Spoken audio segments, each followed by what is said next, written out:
जय माँ वैभव लक्ष्मी। एक बड़ा शहर था। इस शहर में लाखों लोग रहते थे। पहले के ज़माने के लोग साथ साथ रहते थे और एक दूसरे के काम आते थे, पर नए ज़माने के लोगों का स्वभाव ही अलग सा है। सब अपने अपने काम में रत रहते हैं, किसी को किसी की परवाह नहीं। घर के सदस्यों को भी एक दूसरे की परवाह नहीं होती। भजन कीर्तन भक्ति दया माया परोपकार जैसे संस्कार कम हो गए हैं। शहर में बुराइयां बढ़ गई थी। शराब जुआ रेस चोरी डकैती वगैरह बहुत से गुनाह शहर में होते थे। कहावत है कि हजारों निराशाओं में एक अमर आशा छिपी हुई है। इसी तरह इतनी सारी बुराइयों के बावजूद शहर में कुछ अच्छे लोग भी रहते थे। ऐसे अच्छे लोगों में शीला और उसके पति की गृहस्थी मानी जाती थी। शीला धार्मिक प्रकृति की और संतोषी थी। उसका पति भी विवेक और सुशील था। शीला और उसका पति ईमानदारी से जीते थे। वे किसी की बुराई नहीं करते थे और प्रभु भजन में अच्छी तरह समय व्यतीत कर रहे थे। उनकी गृहस्थी आदर्श गृहस्थी थी और शहर के लोग उनकी गृहस्थी की सराहना करते थे। शीला की गृहस्थी इसी तरह खुशी खुशी चल रही थी, पर कहा जाता है कर्म की गति अकल है। विधाता के लिखे लेख को कोई नहीं समझ सकता। इंसान का नसीब पल भर में राजा को रंक बना देता है और रंक को राजा बना देता है। शीला के भी पति के अगले जन्म के कर्म भोगने बाकी रह गए थे कि वह बुरे लोगों से दोस्ती कर बैठा। वह जल्द से जल्द करोड़पति होने के ख्वाब देखने लगा, इसलिए वह गलत रास्ते पर चढ़ गया और करोड़पति की बजाय रोड़पति बन गया, यानी रास्ते भर भटकते भिखारी जैसी उसकी हालत हो गई थी। शहर में शराब जुआ रेस चरस गांजा वगैरह गंदगियां फैली हुई थी। उसमें शीला का पति भी फंस गया। दोस्तों के साथ उसे भी शराब की आदत हो गई थी। जल्द से जल्द पैसे वाला बनने के लालच में दोस्तों के साथ रेस जुआ भी खेलने लगा था। इस तरह बचाई हुई धनराशि पत्नी के गहने सब कुछ रेस जुए में गंवा दिए थे। इस तरह एक वक्त ऐसा भी था कि वह शीला पत्नी के साथ में मजे से रहता था और प्रभु भजन के में सुख शांति से वक्त व्यतीत करता था। उसके बजाय घर में दरिद्रता और भूखमरी फैल गई। सुख से खाने के बजाय 2 वक्त के भोजन के लाले पड़ गए और उस शीला को पति की गालियां खाने का वक्त आ गया था। शीला सुशील और संस्कारी स्त्री थी। उसको उसके पति के बर्ताव से बहुत दुख हुआ, किंतु वह भगवान पे भरोसा करके बड़ा दिल रखकर दुख सहने लगी। कहा जाता है कि दुख के पीछे सुख और सुख के पीछे दुख आता है, इसलिए दुख के बाद सुख आएगा ही। ऐसी श्रद्धा के साथ शीला प्रभु भक्ति में लीन रहने लगी। इस तरह शीला असहनीय दुख सहते सहते प्रभु भक्ति में वक्त व्यतीत करने लगी। अचानक एक दिन दोपहर को उसके द्वार पे किसी ने दस्तक दिया। शीला सोच में पड़ गई कि मुझ जैसे गरीब के घर इस वक्त कौन आ सकता है। फिर भी द्वार पे आए अतिथि का आदर करना चाहिए, ऐसे आर्य धर्म के संस्कारों वाली शीला ने खड़े होकर द्वार खोला। देखा तो एक माजी खड़ी थी। वे बड़ी उम्र की लगती थी, किंतु उनके चेहरे पर अलौकिक तेज निखर रहा था। उनकी आंखों में से मानो अमृत बह रहा था। उनका भव्य चेहरा करुणा और प्यार से छलकता था। उनको देखते ही शीला के मन में अपार शांति छा गई। वैसे शीला इन माँझी को पहचानती नहीं थी, फिर भी उनको देखकर शीला के रोम रोम में आनंद छा गया। शीला माँझी को आदर के साथ घर में ले गई। घर में बिठाने के लिए कुछ भी नहीं था, अतः शीला ने संकुचा कर एक फटी हुई चादर उनके सामने बिछाई। माँझी ने कहा, क्यों शीला, मुझे पहचाना नहीं? शीला ने संकुचा कर कहा, माँ, आपको देखते ही बहुत खुशी हो रही है, बहुत शांति हो रही है। ऐसा लगता है कि मैं बहुत दिनों से जिसे ढूंढ रही थी वे आप ही हैं, पर मैं आपको पहचान नहीं सकती। माँझी ने हंसकर कहा, क्यों भूल गई? हर शुक्रवार को लक्ष्मी जी के मंदिर में भजन कीर्तन होते हैं, तब मैं भी वहाँ आती हूँ। वहाँ हर शुक्रवार को हम मिलते हैं। पति गलत रास्ते पर चढ़ गया था, तब से शीला बहुत दुखी हो गई थी और दुख की मारी वह लक्ष्मी जी के मंदिर में भी नहीं जाती थी। बाहर के लोगों के साथ नज़र मिलाते भी उसे शर्म लगती थी। उसने याददाश्त पर जोर डाला, पर वह माँझी याद नहीं आ रहे थे। तभी माँझी ने कहा, तू लक्ष्मी जी के मंदिर में कितने मधुर भजन गाती थी, अभी अभी तू दिखाई नहीं दी, इसलिए मुझे हुआ कि तू क्यों नहीं आती, कहीं तू बीमार तो नहीं हो गई। ऐसा सोचकर मैं तुझे मिलने चली आई हूँ। माँझी की अति प्रेम भरे शब्दों से शीला का हृदय पिघल गया। उसकी आंखों में आंसू आ गए। माँझी के सामने वह बिलख बिलख के रोने लगी। यह देखकर माँझी शीला के नज़दीक सरके और उसकी सिसकती पीठ पर प्यार भरा हाथ फेर कर सांत्वना देने लगे। माँझी ने कहा, बेटी, सुख और दुख तो धूप और छाँव के जैसे हैं। सुख के पीछे दुख आता है और दुख के पीछे सुख आता है। धैर्य रखो बेटी। और तुझे क्या परेशानी है? मैं तेरे दुख दूर कर दूंगी। तेरा मन भी हल्का हो जाएगा और तेरे दुख का कोई उपाय भी मिल जाएगा। तू अपना दुख मुझे बता। माँझी की बात सुनकर शीला के मन को शांति मिली। उसने माँझी को कहा, माँ, मेरी गृहस्थी में भरपूर सुख और खुशियाँ थी। मेरे पति भी सुशील थे। भगवान की कृपा से पैसे की बात में भी हम संतोष था। हम शांति से गृहस्थी चलाते, ईश्वर भक्ति में अपना वक्त व्यतीत करते थे। यकाएक हमारा भाग्य हमसे रूठ गया। मेरे पति को बुरी दोस्ती हो गई। बुरी दोस्ती की वजह से वे शराब, जुआ, रेस, चरस, गांजा वगैरह खराब आदतों के शिकार हो गए और उन्होंने सब कुछ गंवा दिया और हम रास्ते के भिखारी जैसे बन गए। यह सुनकर माँझी ने कहा, सुख के पीछे दुख और दुख के पीछे सुख आता रहता है। ऐसा भी कहा जाता है कि कर्म की गति न्यारी है। हर इंसान को अपने कर्म भुगतने ही पड़ते हैं, इसलिए तू चिंता मत कर। अब तू कर्म भुगत चुकी है, अब तुम्हारे सुख के दिन अवश्य आएंगे।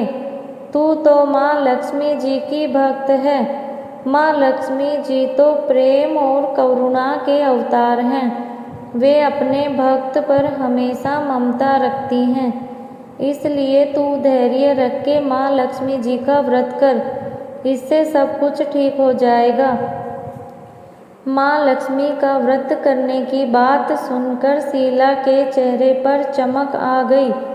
उसने पूछा, माँ लक्ष्मी जी का व्रत कैसे किया जाता है? वह मुझे बताइए। यह व्रत मैं अवश्य करूँगी। माँ ने कहा, बेटी, माँ लक्ष्मी जी का व्रत बहुत सरल है। उसे वैभव लक्ष्मी या वरलक्ष्मी भी कहा जाता है। यह व्रत करने वाले की सब मनोकामनाएं पूर्ण होती हैं। वह सब सुख संपत्ति और यश प्राप्त करता है। ऐसा कहकर माँ जी वैभव लक्ष्मी के व्रत की विधि कहने लगी। बेटी, वैभव लक्ष्मी व्रत जैसे तो सीधा साधा व्रत है, किंतु कई लोग यह व्रत गलत तरीके से करते हैं, अतः उसका फल नहीं मिलता। कई लोग कहते हैं कि सोने के गहने की हल्दी कुमकुम से पूजा करो, बस व्रत हो गया, पर ऐसा नहीं है। कोई भी व्रत शास्त्र विधि पूर्वक करना चाहिए, तभी उसका फल मिलता है। सिर्फ सोने के गहने की पूजा करने से फल मिल जाता तो सभी आज लखपति बन गए होते। सच्ची बात यह है कि सोने की गहने की पूजा विधिवत करनी चाहिए। व्रत की उद्यापन विधि भी शास्त्र विधि अनुसार करनी चाहिए, तभी यह वैभव लक्ष्मी व्रत फल देता है। यह व्रत शुक्रवार को करना चाहिए। सुबह में स्नान करके स्वच्छ कपड़े पहनो और सारा दिन मन में जय माँ लक्ष्मी का रट करते रहो। किसी की चुगली नहीं करनी चाहिए। शाम को पूर्व दिशा में मुख रख सकें, इसी तरह आसन पर बैठ जाओ। सामने पाटा रख कर उसके ऊपर रुमाल रखो। रुमाल पर चावल का छोटा सा ढेर करो। उस पर पानी से भरा तांबे का कलश रखकर उस कलश पर एक कटोरी रखो। उस कटोरी में सोने का गहना रखो। सोने का गहना ना हो तो चांदी का भी चलेगा। चांदी का ना हो तो नगद रुपए भी चलेंगे।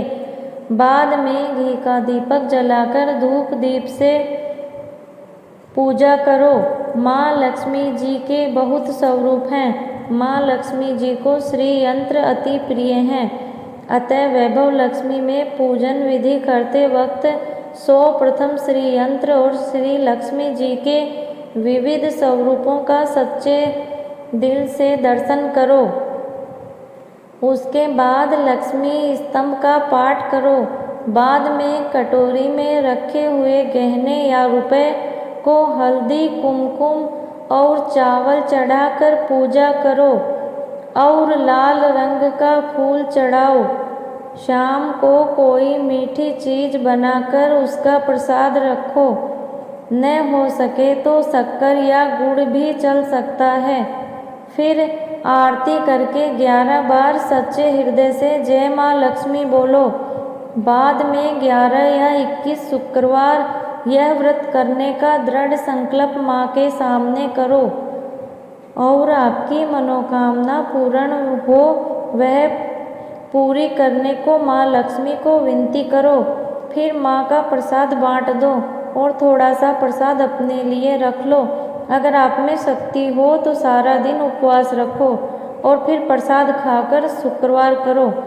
ना शक्ति हो तो एक बार शाम को प्रसाद ग्रहण करते समय खाना खा लो। अगर थोड़ी शक्ति भी ना हो तो 2 बार भोजन कर सकते हो। बाद में कटोरी में रखा गहना या रुपया ले लो। कलश का पानी तुलसी क्यारी में डाल दो और चावल पक्षियों को डाल दो। इसी तरह शास्त्र विधि अनुसार व्रत करने से उसका फल अवश्य मिलता है। इस व्रत के प्रभाव से सब प्रकार की विपत्ति दूर होकर आदमी मालामाल हो जाता है। संतान न हो उसे संतान की प्राप्ति हो जाती है। सौभाग्यशाली स्त्री का सौभाग्य अखंड रहता है। कंवारी लड़कियों को मन भावक पति मिलता है।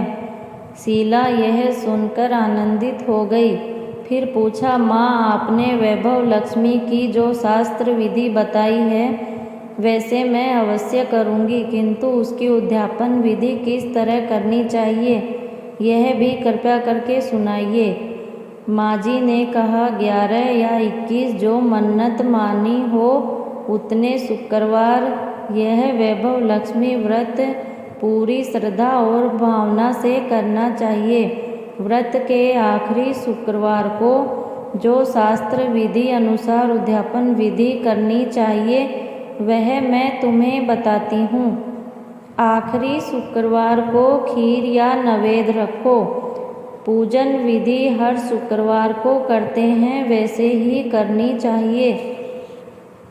पूजन विधि के बाद श्रीफल फोड़ो और कम से कम 7 कंवारी या सौभाग्यशाली स्त्रियों को कुमकुम का तिलक करके साहित्य संगम की वैभव लक्ष्मी व्रत की एक पुस्तक उपहार में देनी चाहिए और सबको खीर का प्रसाद देना चाहिए।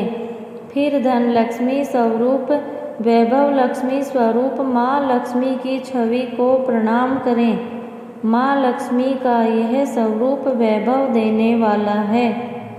प्रणाम करके मन ही मन भावुकता से माँ की प्रार्थना करते वक्त कहें कि हे माँ धन लक्ष्मी, हे माँ वैभव लक्ष्मी, मैंने सच्चे हृदय से आपका वैभव लक्ष्मी व्रत पूर्ण किया है, तो हे माँ हमारी जो मनोकामना बोली है वह पूर्ण करो। हमारा सबका कल्याण करो। जिसे संतान न हो उसे संतान देना। सौभाग्यशाली स्त्री का सौभाग्य अखंड रखना। कंवारी लड़कियों को मन भावक पति देना। आपका यह चमत्कार वैभव लक्ष्मी व्रत जो करे उसकी सब विपत्ति दूर करना, सबको सुखी करना। हे माँ आपकी महिमा अपरंपार है। इस तरह माँ की प्रार्थना करके माँ लक्ष्मी जी का धन लक्ष्मी स्वरूप को भाव से वंदन करो। माँ जी के पास से वैभव लक्ष्मी की शास्त्र विधि सुनकर शीला भावुक हो उठी। उसे लगा मानो सुख का रास्ता मिल गया है।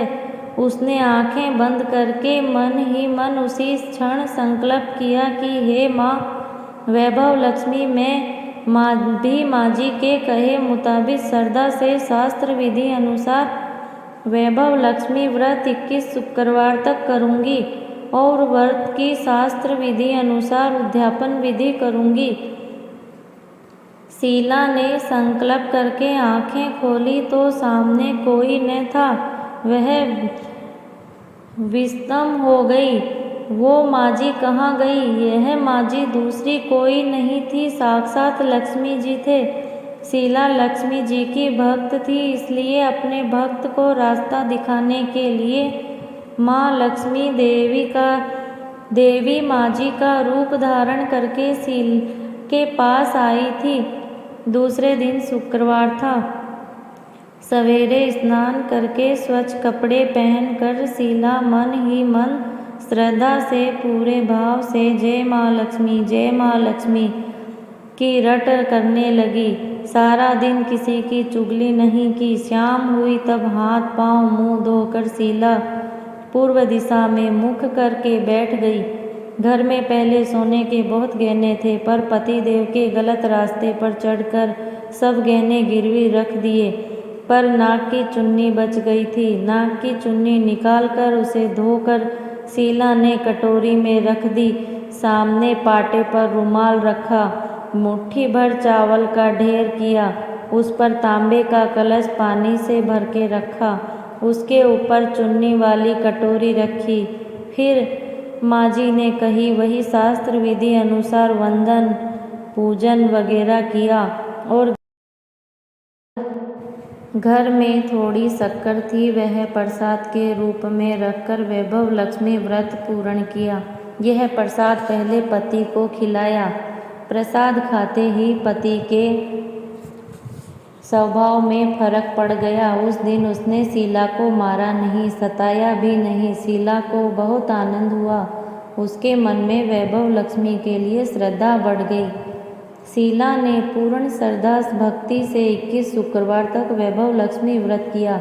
21वें शुक्रवार को माँ जी के कहे मुताबिक उद्यापन विधि करके सात स्त्रियों को वैभव लक्ष्मी व्रत की पुस्तक उपहार में दी। फिर माता जी के धन लक्ष्मी स्वरूप की छवि को वंदन करके भाव से मन ही मन प्रार्थना करने लगी, हे माँ धन लक्ष्मी, हे मैंने आपका वैभव लक्ष्मी व्रत करने की मन्नत मानी थी, वह व्रत आज पूर्ण किया है। हे माँ, मेरी हर विपत्ति दूर करो, हमारा सबका कल्याण करो, जिसे संतान न हो उसे संतान देना, सौभाग्यशाली स्त्री का सौभाग्य अखंड रखना, कंवारी लड़कियों को मन भावक पति देना। आपका यह चमत्कार वैभव लक्ष्मी व्रत करे उसकी सब मनोकामना पूरी करना, सबकी विपत्ति दूर करना, सबको सुखी करना। हे माँ, आपकी महिमा अपरंपार है। ऐसा बोलकर लक्ष्मी जी के धन लक्ष्मी स्वरूप की छवि को प्रणाम किया। इस तरह शास्त्र विधि अनुसार शीला ने श्रद्धा से व्रत किया और तुरंत ही उसे फल मिला। उसका पति गलत रास्ते पर चढ़ गया था, वह अच्छा आदमी बन गया और कड़ी मेहनत करके व्यवसाय करने लगा। माँ लक्ष्मी के वैभव लक्ष्मी व्रत के प्रभाव से उसको ज़्यादा मुनाफा होने लगा। उसने तुरंत शीला के गिरवी रखे गहने छुड़ा लिए। घर में धन की बाढ़ सी लग गई। घर में पहले के जैसे सुख शांति छा गई।